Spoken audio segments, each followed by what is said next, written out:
माँ नीलम आनंद खुद साहब की अर्धांगिनी है और उनका क्या रुआब होना चाहिए था, सोचिए जरा। लौकिकता में भी वो कौन थी, एक राज परिवार की बेटी, लौकिकता में एक डिप्टी कलेक्टर की पत्नी, उसके अलावा जिसने शिष्यता की शुरुआत की है उनकी पत्नी। मतलब ऊर्जा ही ऊर्जा है हर जगह, लौकिक रूप से भी पारलौकिक रूप से भी ऊर्जा का अद्भुत सम्मिश्रण है वो।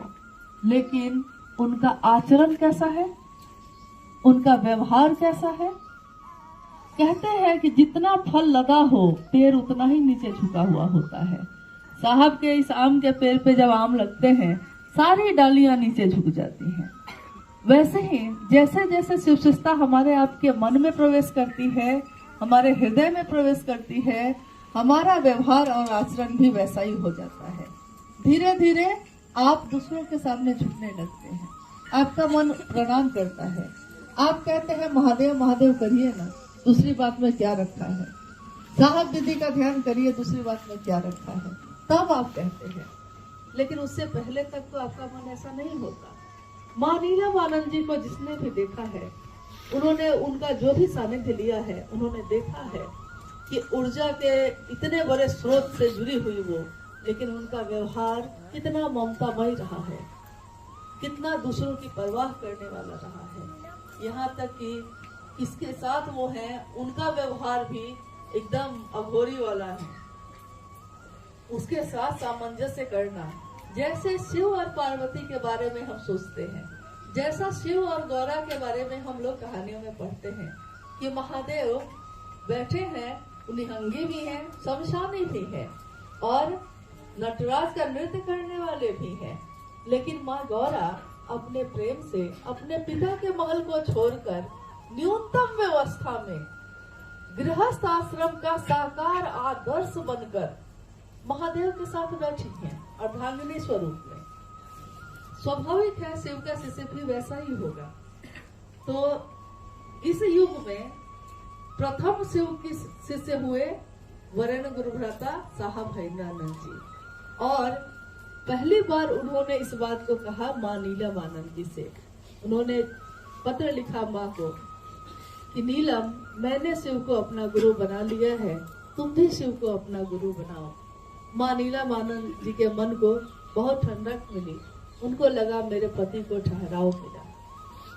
और उस दिन के बाद से उन्होंने हर कदम पे साहब का साथ दिया। शिव और शक्ति के अद्भुत सम्मिश्रण से, अद्भुत प्रेम से जो बात पैदा होती है उसका प्रभाव भी वैसा ही होता है। जगत में कहते हैं कि शिव के शिष्यों का एक सामान्य भावाचरण भी जगत के लिए अनुकरणीय है। शिव के शिष्यों का सामान्य भावाचरण, आपका उठना, आपका बैठना, आपको किसी का प्रणाम करना, किसी से बात करना अनुकरणीय होता है। लेकिन यह भी एक दुर्भाग्य ही है कि कभी कभी कहते हैं गुरु भाई हैं, गुरु बहन हैं, लेकिन कभी कभी उनकी भाषा बहुत ज्यादा खराब हो जाती है। इससे मेरे गुरु की बदनामी होती है, साहब दीदी की होती है, क्योंकि आपको हमको कौन जानता था, मुझे कौन जानता था तेरी बंदगी से पहले, मुझको या आपको या महादेव की बात करने वाले किसी भी व्यक्ति को कौन जानता था, कोई नहीं। आज कोई जानता है अगर, तो वो जानता है कि आप शिव की चर्चा करने वाले लोग हैं, शिव की बात करने वाले लोग हैं, और आपके पीछे वो महादेव साहब दीदी को देखता है, इसलिए आपको नमन करता है, इसलिए आपका सम्मान करता है। लेकिन ये हमको कभी नहीं सोचना चाहिए कि हम इस सम्मान के अधिकारी हैं या ये सम्मान हमको अधिकार है मेरा कि हमको ये सम्मान मिलना चाहिए। ऐसा कभी नहीं होता। सम्मान एक ऐसी चीज है जो हृदय से किसी के लिए किसी के मन में पैदा होती है, वो जबरदस्ती आप पैदा नहीं कर सकते। तो माँ नीलम आनंद जी के जीवन चरित्र को जब हम देखते हैं तो देखते हैं कि वो घर में एक ममतामयी माँ है, शिव शिष्यों के लिए पालन और पोषण करने वाली एक दीदी।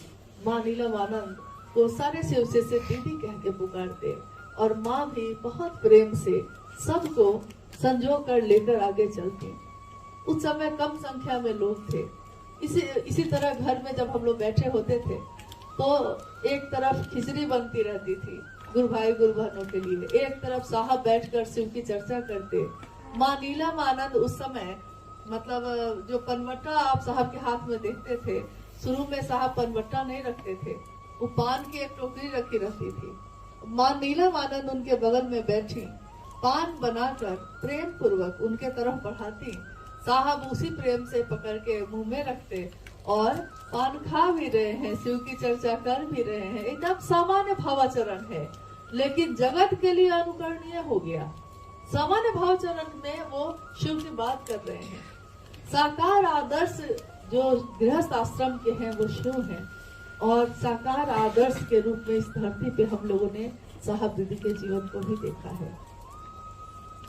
जब वो शिवलीन हुई तो लगता था कि उसके बाद उनका भी सारा जो ममता प्रेम जो उनकी परवाह थी सबके लिए, साहब के हृदय में जैसे समा गई हो।